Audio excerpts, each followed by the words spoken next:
Hey everyone, I'm Leo. I'm Frank. And welcome to a brand new episode of RECOLLECT.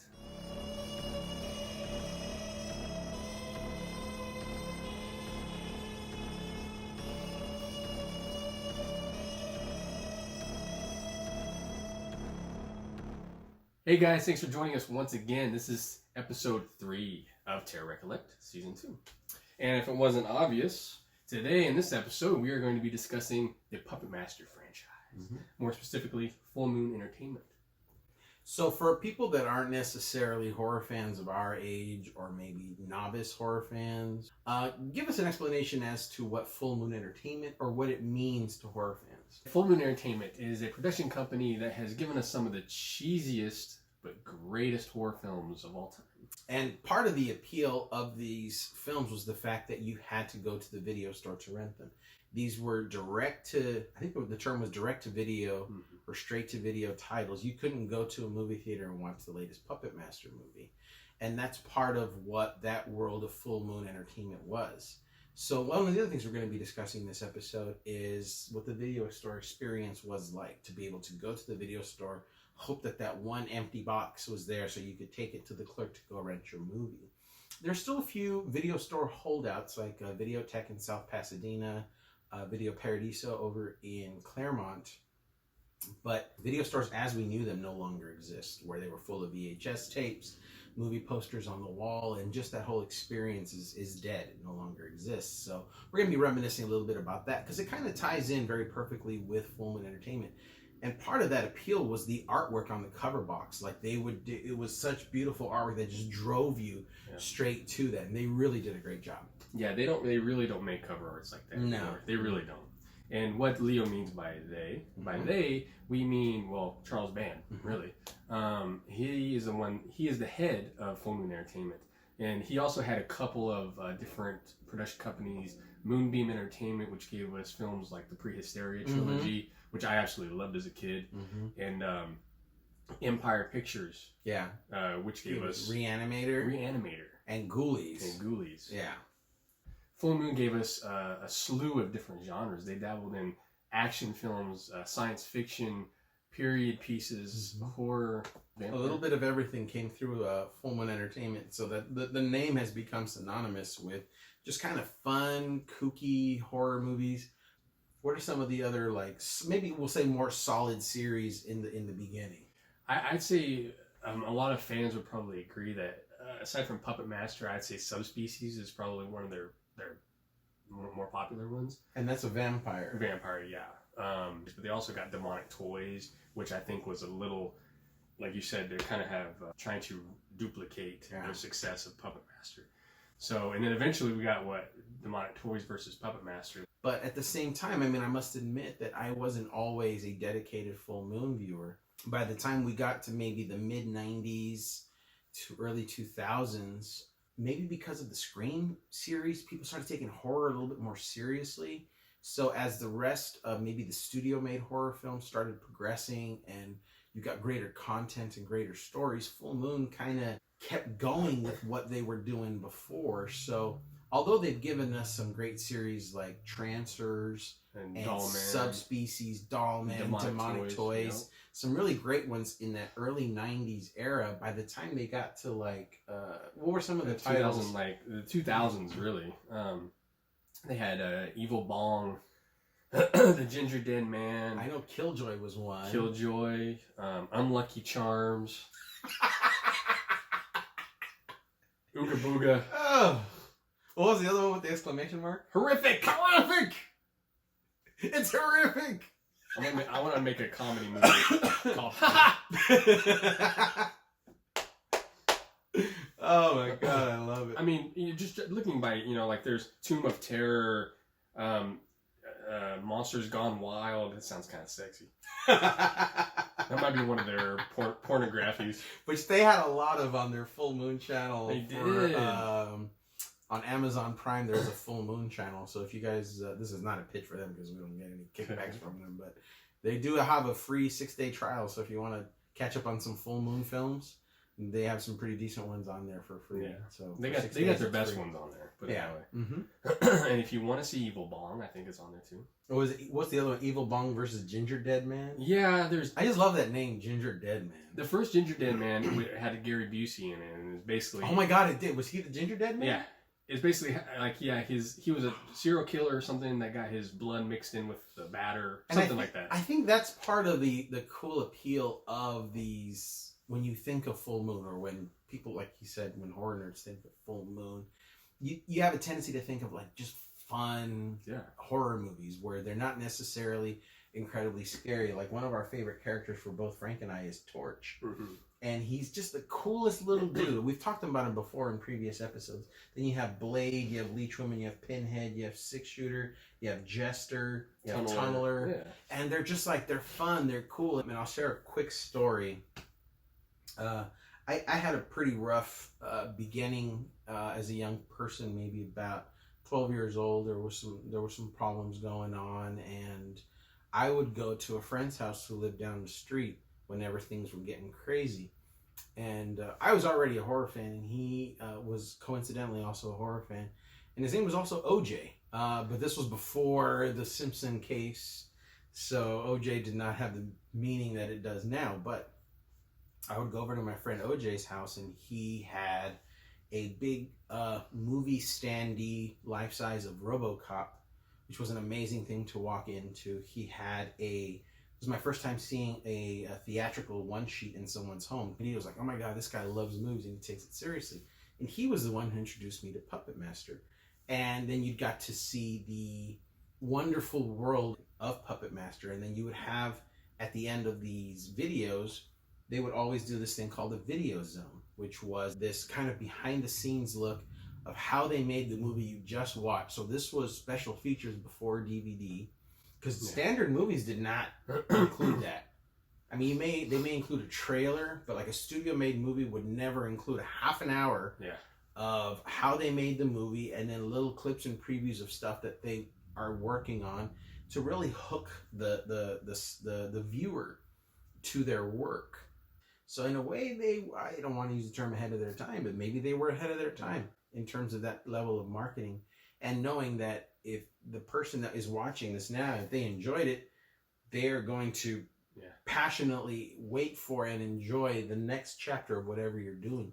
And that was the lore, that was the pull, for me at least, in that early, the early 90s. Yeah, well, and Full Moon, that's the thing, is that it's its own flavor, it's its own recipe. And there's a wonderful greatness to it. And it's just like, wow, how did they go from that to Evil Bong? Yeah. There's like 7 movies in the Evil Bong series now. And if you want a cheese fest, I mean, those are the movies you want to go after. But yeah, and I think maybe the early films had some cheesiness to them. Absolutely. But, I mean, it was like high quality cheese. Yeah. I think I'm just a purist. I don't know if the term purist can be used, but when it comes to 1 through 3, I think that, 1 is a little rough to me, but I really like 2 and 3 a lot. But by the time they kind of kept going, I just kind of kept having great hopes. But even just looking at the cover art and seeing the titles, Puppet Master, and you see all your favorite little puppets, like, even if this is going to be bad, I'll watch this for the next hour and a half. Plus, they'll have a video zone at the end, and it's like, I think I had mentioned before, it's the cinematic equivalent of junk food. Mm-hmm. It's like there's no nutritional value, but it's great to partake of. That's a good analogy. And it's just like, there's something very fun about it. And that's one of the things that I think kept me going with the Puppet Master series. And it's just, you call back to certain feelings when you watch the original ones. I don't know if it's nostalgia or muscle memory or whatever it is, but part of the love for the series is how you got introduced to it, or even what it represented to you. And for me, it represented an escape, an oasis from some rough things that were happening. I would go to my friend OJ's house. My mind retreats to that. My mind retreats to what that experience was like. So I connect video stores and escapism and yes, junk food escapism with the Puppet Master movies. And maybe not all the chapters are solid or strong, but to me, because it is a series, I'll always have a love for the series and good feelings to it, even if maybe some of the movies I can't sit through all of them, or some are more enjoyable than others. Then there was this movie called Puppet Master Legacy, and in Puppet Master Legacy, essentially it was a best of, yeah, and in that basically recap the first 7 Puppet Master movies. And I remember I was working at a video store when it came out, and it was a big disappointment to me because I had hoped for something new, and they billed it like something new. It had brand new cover art, and I kind of wanted to feel that nostalgia feeling, that like warm comfort food feeling that I got for the rest of the Puppet Master movies, but it wasn't like that at all. And I kind of don't consider it even a movie. Yeah, right. Yeah. I consider it like a bonus feature, but Full Moon considers it their 8th movie in the series. And then after that, I don't know if Full Moon lost the rights because they were the original rights holders or something, but then we got Puppet Master versus Demonic Toys. Yeah, this was pre Freddy versus Jason. This was a crossover that, as a Full Moon lover, Full Moon fan, I was dying to see. And then they did the Axis trilogy. And then the people who owned Fangoria or bought Fangoria or something had the rights to Puppet Master, and they made a movie called Puppet Master Littlest Reich. Did you see Littlest Reich? I didn't see that. Basically, this is a complete reboot. They look like versions of themselves. So like there's a version of Blade in it, and all things considered, it's a very entertaining movie. And that they're going to reboot or redo the Puppet Master series again, and that they were going to do which one? Subspecies? Another Subspecies, yeah. Is it a sequel or a remake? Yeah, it's a sequel, yeah. Oh, okay. So it would be the 5th one, 5th Subspecies, which I'm super excited for, even though the last one wasn't that great. And this begs a good question. If the last one wasn't so good, what makes you excited for this one? Because I have high hopes that after all these years that they would only be doing it because they had a good idea for it. Mm. You know, so same thing with the spinoff of Blade. Hopefully they have a good idea. And I think that's the thing that's kept me going. Yeah. The reason I asked was because I have the same thing towards Puppet Master. It's like you have that hope that the reason they're doing it is because they have a good idea and they'll take it back to quality, and you get another chance to love it, that same feeling again, because you only have that first time of watching that series, that franchise, just once. And it either sticks to your heart or it doesn't. And Puppet Master did stick to my heart because it was there.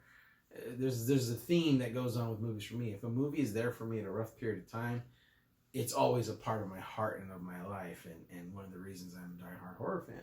What can you tell me, Frank, about some of your experiences going to a video store? I know you have your Blockbuster card right there.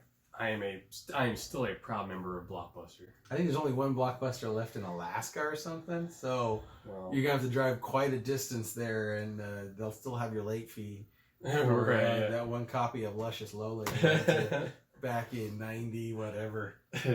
Well, they ain't getting it. I kept it. No, but and I mean, I believe you. Oh yeah, I have mine. Now mine's a little fancier. Look, 2 Blockbusters, 2 Hollywoods. And 2 different ones. This is when they laminated the cards. This was when the cards, they put a lot more quality into it, and they, like, these were printed and looked actually very beautiful. And then after a while, they just started doing paper ones and then laminating them. And then video store cards, so like random mom and pop video stores, and my T2 membership card and my Fox Movie Club card. And this is, I couldn't get rid of these, and I had to frame it. Although I don't display this frame, it's there for a reason, and it's kind of that continued love. Somebody asked online in a group that I'm in, are you a Blockbuster guy or are you a Hollywood Video guy? Which one are you? I worked at both. Right. Hand me that thing. I have my name tags of when I worked, and this is when I went by Lionel. So Frank, when he wants to tease me, calls me Lionel. But I worked at both Hollywood Video, that's these top ones, and I worked at Blockbuster Video. And obviously the Hollywood Video ones, they engraved our names into it. my little the little slat on the. They're supposed to look like slates, and they're supposed to look like movie tickets. That's the Blockbuster Video logo. And then after a while, yeah, they just printed our name and taped it on for Blockbuster. And there was definitely more quality in here. But I worked at both. So I am a proud both of them. Okay. Blockbuster and Hollywood Not Video. gonna choose.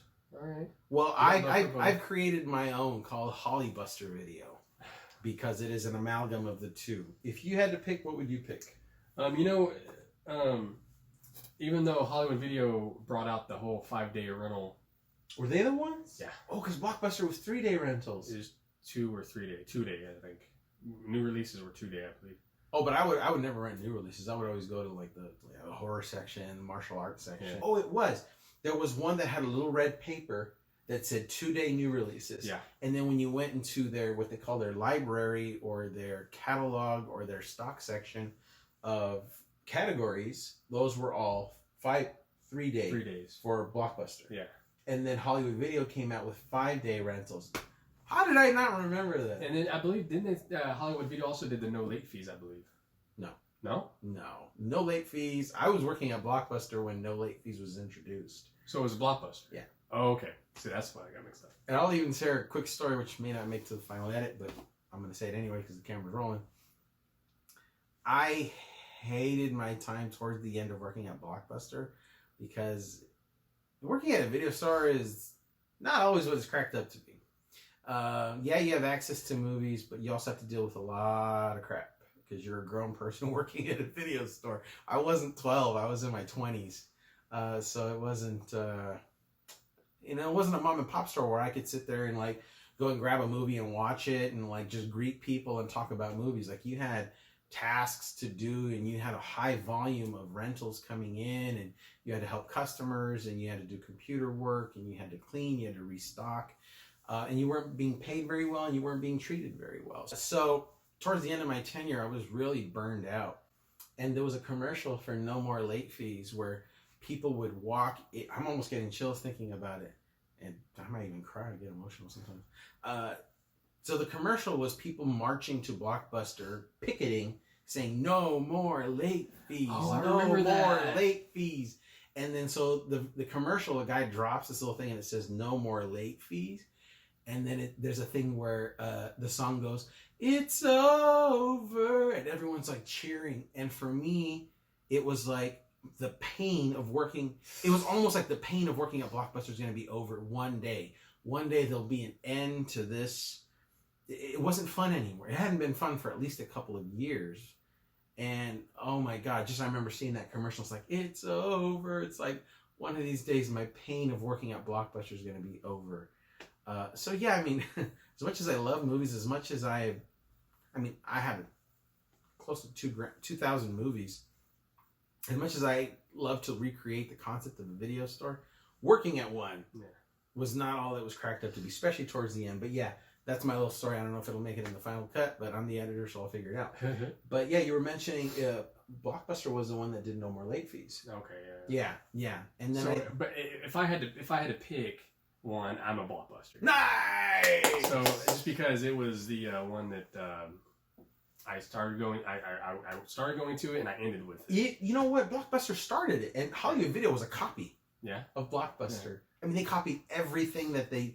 And I remember working at one company and then going like, we're almost exactly like this other company, and it was just like they're two sides of the same coin. Except Blockbuster came first. Blockbuster is kind of, when people reminisce, they don't necessarily reminisce about Hollywood Video. Yeah. They're like Blockbuster because Blockbuster had this emotional tie-in with a lot of people. And when you think of old school video rentals, you think of Blockbuster Video. Yeah. And I had the pleasure and displeasure of working at both for a combined total of 6 years. So it's funny because I always say I envy you because you had to work at Blockbuster. But then I think back and I was like, hell, well, I worked at a movie theater, which is probably. And I kind of envied you with that, especially seeing like, oh, you just walk into any screening I wanted to. Yeah, like on your lunch break, you get 30 minutes, you walk into whatever movie you want. That sounds super cool. And then what the best part about working at a movie theater, at the one I worked at, is that a new movie gets released on Friday, Thursday night after midnight, or after the store or after the theater closed. You get to go in and watch the movies for free before they come out. Very first movie I started working, the first job I ever had was that. And it was in 2003. The first movie screening that I ever went to on a Thursday was Freddy vs. Jason. A movie that he's now kind of not a great big fan of. No. But you got to see it before everybody else. I did.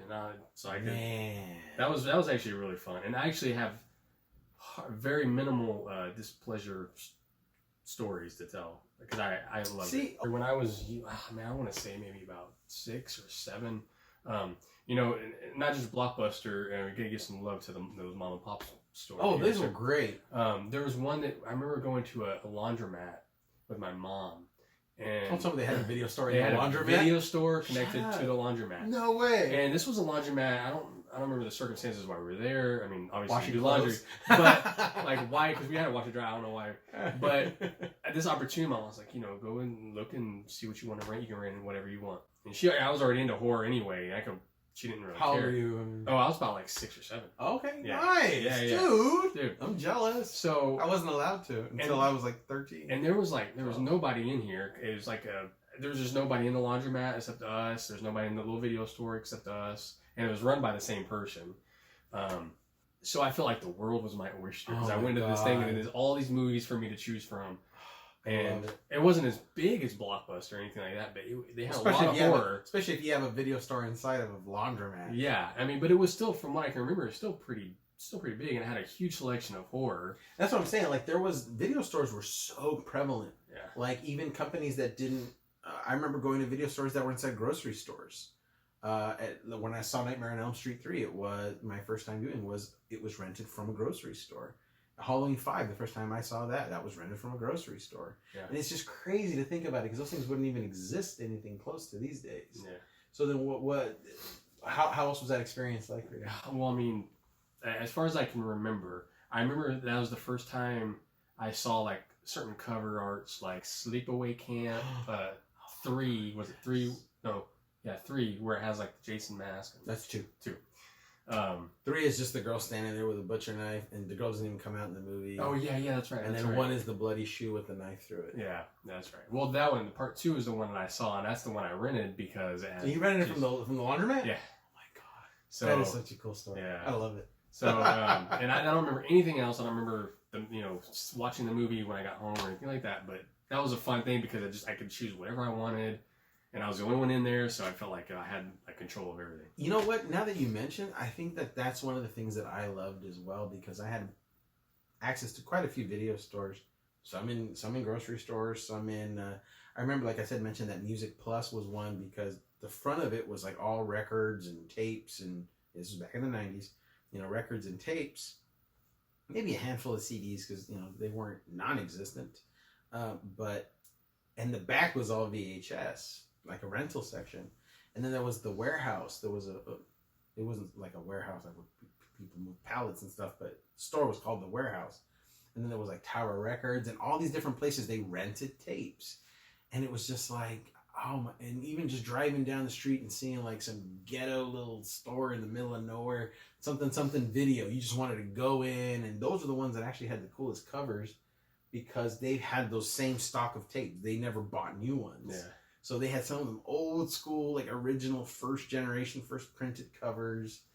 And I think to me that, even thinking about it now, just fills me with this flood of joy of like, oh my God, like, and I think I remember going into some stores and just no one being there. Mm-hmm. And it wasn't like, I mean, you can go into the horror section and browse the covers because they weren't not allowed to. It wasn't like, well, the adult section, there was a little curtain or little beads or little saloon doors or something to keep people away, or to keep minors away. But horror section, you can go right in, and even some of those covers, like there's a movie called The Mad Butcher, where there's this like big fat dude with a meat cleaver, little square ones or cleavers, with a meat cleaver, and there's like some naked girl in a grinder.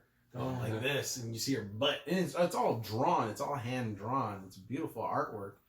And as a kid, you're just like, oh my God, this naked butt right there. There's a girl's butt, and it's just like, oh my, like that whole experience, or even like seeing some of these covers, or seeing like the Ghoulies or Meridian, or you know, or like the Friday the 13th ones, the Halloween covers, and they would have the posters up. And that's the one thing that we didn't have at Hollywood Video or Blockbuster, so we didn't have the posters up. But the mom and pop stores, that's how they drew you into the thing. You would have these, they would have posters sometimes just adorning the entire entranceway of like either the latest release or an old favorite like Back to the Future or something. And that was just like a major visual appeal. And I think those are the things that I thought of when I thought, oh, I'm gonna go work at a video store. But when you work at a chain store like Hollywood Video or Blockbuster, it's not quite the same. It's not quite there in the same capacity. Although there were still some good times, it wasn't quite the same. But yeah, because I mean, when you're what 6 or 7, I mean, that's what it sells you on. Because like I was telling you earlier, I'm not gonna read the back if I'm 6 years old. I'm not gonna read what the movie's about. You know, well, it's 6. Or who's in it. You know, I look at this. Is it any good? And usually, the crazier that it looks, the more I want to see it. Or even like this one, Ghoulies 3, Ghoulies Go to College. They have hats on. They have graduation hats on and graduation robes. And the back, they have these really beautiful women in lingerie. Okay. And honestly, I really like Ghoulies 3. It's probably, it may be my top favorite of the 4. It's really good, and they're really funny. It's actually made by the same director of Friday the 13th, Part 7, John Carl Buechler. Great movie, but it sold me on the cover. And that's, like I said, part of that appeal. That's kind of my wrap-up of my love for VHS, for Full Moon. I definitely went into my love for Full Moon and for what it represents. And I guess now that I'm saying it out loud, I love 2 and 3. And I'm a big fan of retro, so that's why I have my little trilogy. What about you? Any last thoughts? I just want to say real quick, going back to the Blu-ray and all that. Yeah, it's great watching a movie on Blu-ray. The quality is always, you know, amazing. 4K, things like that. There's just nothing compares to that grainy, you know, picture of a VHS. Mm-hmm. Just nothing compares to it. Yeah. I would kill to have. I envy your collection of VHSs, and you try to go online, and most of them are actually pretty expensive. We're now in an era where people are collecting records. Yeah. And records are very expensive now. And they're collecting VHS. And good horror VHS are getting very expensive now. So I'm lucky I got them when I did. And even now, when I try to buy little ones to fill in holes in my collection, they're pretty expensive. Yeah. So especially with, like you said earlier, shipping and things like that. Oh, yeah. That just adds to it. Yeah. But they're expensive because, I mean, for a reason. Yeah, there's a value to them. There's absolutely a value to them. And I remember when we were phasing out VHS at Blockbuster, one of the employees was saying, I think this was back, 2004. And we're now in 2020, so that was 16 years ago. I remember she said, because we were marking all the VHS down to like $1 and putting them in clearance bins. Well, not us by choice, but we got orders from the company to put them all to previously viewed because they were going to focus on DVD and Blu-ray and video games and stuff like that. And she said, I think there's going to be a point at one time when people are going to be back into VHS the way that they are and always have been into vinyl records. And 16 years later, I mean, people laughed at her. They're like, "Why is ridiculous? This big plastic cassette thing. It's not even clear." You know, people thought when DVD came out that it was like it made VHS look terrible, but now DVD is the one that's kind of terrible because it's not the cool retro VHS and it's not as clear as Blu-ray. So DVD is now kind of the wicked stepchild or the redheaded stepchild, like the middle child, the middle child of video. That's funny. I love it. So any other last thoughts before we say goodbye to the 2 people watching? No, I just want to tell you both, if you haven't, checked out Full Moon, like you said earlier, the 6-day free trial on Amazon Prime, if you have it, check it out. It's worth it. I mean, you get some good stuff on there and some bad stuff, but... And I definitely recommend Puppet Master 2 and 3. I think Frank definitely recommends 3. You can definitely watch Puppet Master 3. It's recommended highly by the both of us.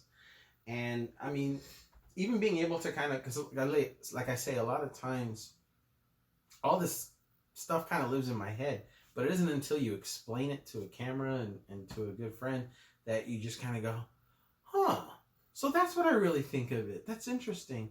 So I went into this going like, oh my God, I love the Puppet Master series. And I do, but not because all the movies are great, but because the first 3 were a really great time that I was introduced to them.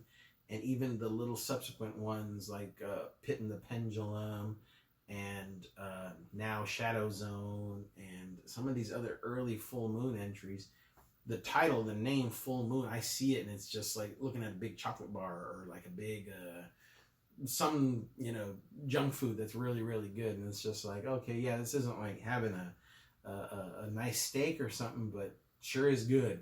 And that's kind of my ultimate thought on Puppet Master series. It'll always have a special place in my heart.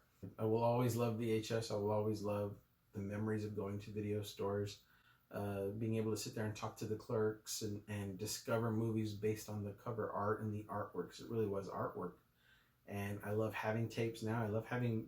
I still have a DVD collection and a Blu-ray collection, a 4K collection, just because I love collecting. I hate the term physical media, because it's like, it's the movie, it's the streaming, it's the digital version that's the weird one to me. But anyway, I get it. It's a lot easier, obviously, to stream a movie, but there's just something special about owning the physical media. Yeah, you have to kind of plan out your decorations at home, because it does take up space. And it is convenient, like I said, but it's like you said, there's just something about owning it, and it's yours. Yeah, absolutely. No one can take it away from you. You know, I think that's what it is about VHS, because when you went to the video store, it wasn't yours. You were renting it. Yeah. You were paying money to borrow their tape. As hard as it was, I don't regret working at the video stores. They were 6 years total. It's pretty cool to be able to look back at something and say, you're a part of something that no longer exists or is such a dated thing, especially in our ever-evolving digital age. But yeah, what about you? You pretty much hit the nail on the head. I feel the exact same way. I just want to say, to those new generations out there, you guys missed out on the video store thing. But unfortunately, keep hold of those physical copies if you got them. Because I would say, my suggestion to the younger generation, if any of you are listening, is keep physical media going, because there's really nothing quite like it. I mean, I love the digital age. I'm not going to pretend like I don't. But there are certain things that are just really great things to hang on to. And the same way we love records and stuff like that. And we can have 4,000 songs on our phones, but at the same time, to play an album with 5 tracks on one side, then you have to manually flip it to play the next 5 tracks. And then you have to put it back to get the next bit of music out. There's something beautiful about physical media that does that as well. And I hope the new generation does keep it going beyond us. So inspire your son to love physical media. Oh, he will. There you go. Yeah, he will. He'll definitely appreciate it and respect it. This was a fun episode. I'm glad we chose Full Moon and video stores and just that whole experience. So, all right, well, that's going to wrap things up for episode 3. But stay tuned, because episode 4 is coming shortly. What a better way to end an episode. Thank you guys so much for being a part of this. We'll see you on the next one. No scratching my beard. It's all fidgeting of all types to try to keep to a minimum, because it does. Remember in the beginning, oh my God, we were. Like that was. I'm sorry. I'm sorry, brother. No, you're good. Hey everyone, I'm Leo. I'm Frank. Wasn't obvious. We are going to be discussing in this episode. I got my words mixed up.